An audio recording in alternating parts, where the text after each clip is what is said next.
I Need My Monster. Written by Amanda Knoll. Tonight, when I looked under my bed for my monster, I found this note instead. Gone fishing. Back in a week. Gabe. What was I going to do? I needed a monster under my bed. How was I supposed to get to sleep if my monster was gone? I tried to sleep, but it wasn't the same without Gabe. I missed his ragged breathing, his nose whistling, the scrabbling of his uncut claws.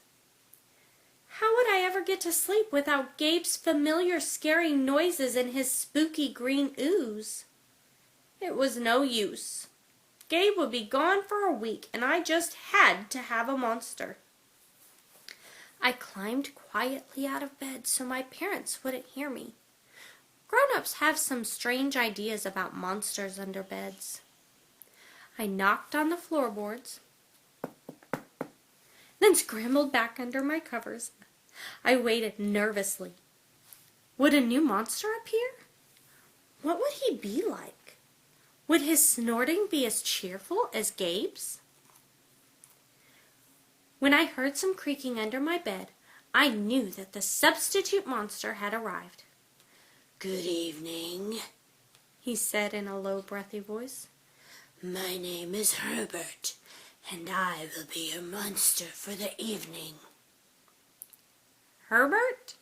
What kind of name is that for a monster? You don't sound scary at all. Have you ever scared a kid before? Well, no, but I have read all the best books on the topic. Do you have long teeth and scratchy claws? I asked. No, but I have an overbite and I'm about a mouth breather. Listen.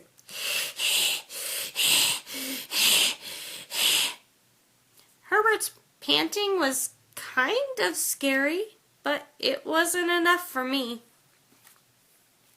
Listen, Herbert, I'm sorry. I just don't think this is going to work.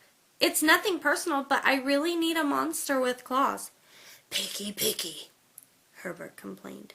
As you wish, I'll go. There was some more creaking. Then Herbert was gone. Some scratching warned me that a second monster had appeared. "Good evening," he said in a high, silky voice. "My name is Ralph. I understand you need a monster with claws. If you would please lean over, I will hold out my arm for inspection." I crouched on the edge of the bed, hoping to see a horrible, shaggy arm with sharp, ragged nails. Instead, I was surprised to see sleekly brushed fur with smooth, shiny claws. "Excuse me, I don't mean to be rude," I asked, "but is that nail polish on your claws?" "Yes, it is," Ralph replied.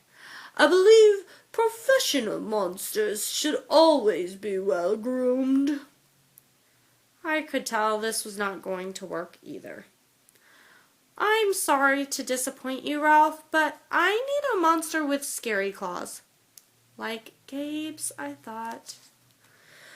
I heard some more scratching, and I knew Ralph was gone. A minute later, a third voice from under the bed rasped, "Check out these claws, kid." I gathered my courage and peered over the edge. The claws were impressive, jagged and dark and razor sharp. So far, so good. I was a little nervous. "Could you stick out your tail?" I whispered. "Sure, but don't get scared." I peeked through my fingers at the slimy tail slithering over the foot of my bed. That's when I noticed the bow. "Are you a girl monster?" "Of course I am," she snapped. "I'm Cynthia. Do you have a problem with that?" Yeah, I do, I admitted. I definitely need a boy monster. Boy monsters are for boys, and girl monsters are for girls. Everybody knows that. Well, aren't you a picky one? She sniffed. And then she was gone. Was I being too picky? No! I knew that my monster needed to be well-clawed and menacing. The whole point of having a monster, after all, was to keep me in bed, imagining all the scary stuff that could happen if I got out. Then I heard a shuffling noise and some slobbering. A fourth monster was under my bed. Hey, the name's Mac. One look at his claws proved that Mac was a big, scruffy boy monster. I shivered. Maybe this one would work out. Those are excellent claws, but do you have a long tail? I leaned over to see.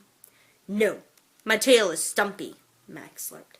But I do have an unusually long tongue.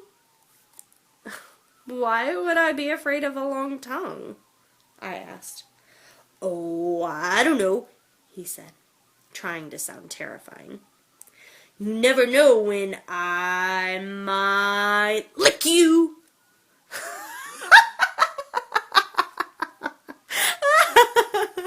I fell back on the bed laughing.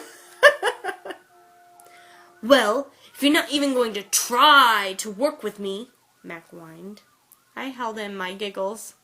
I really don't think you should send me away, he warned. Kids who reject 5 monsters in one night. I did not reject 5 monsters tonight, I interrupted. My regular monster went fishing. Fishing, eh? Maybe you just left because you're so picky.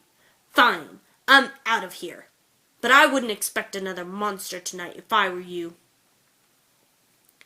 How was I ever going to get to sleep without my monster? I was surprised to hear more creaking under my bed. Loud creaking. With scratching. I thought no more monsters were going to appear tonight, I said. Sorry I'm late, kid. Whew, it was Gabe. I thought I would enjoy fishing, but I didn't, he explained. Those fish scare too easily. No challenge at all. You, however, are challenging, my friend. You're almost too old to be afraid of monsters. You keep me on my toes. Ah, toes, a delicious snack. The bed quivered as Gabe's stomach rumbled with hunger. Now, if you don't mind, I'd like to start the evening with an ominous puddle of drool. I peeked over the edge of the bed. Green ooze spread soundlessly from underneath. Then the bed trembled as Gabe unfurled his spiked tail. He was daring me to guess where he might pop up. I shivered. So, you had some substitute monsters tonight, Gabe said, sharpening his claws on my bedpost. Were you scared? Then Gabe started tapping. I could tell he wanted to know if I still needed him. No other monsters can scare me like you, I giggled, diving under my covers and pulling them up tight. Through the blanket, I heard Gabe's soft, comforting snorts. Ha! I knew it. We're made for each other, he growled. When my blanket started to slip off the bed, I knew Gabe was ready to eat. Now, if you could please stick out your foot, he said. I'd like to nibble your pinky. I yanked my blanket back up and scrunched my feet in so Gabe couldn't get them. No toes tonight, but you can have this, I offered, pushing a pillow off the bed. I didn't even hear it hit the floor. Gabe was back. The ooze was perfect. Everything was back to normal. I shivered again.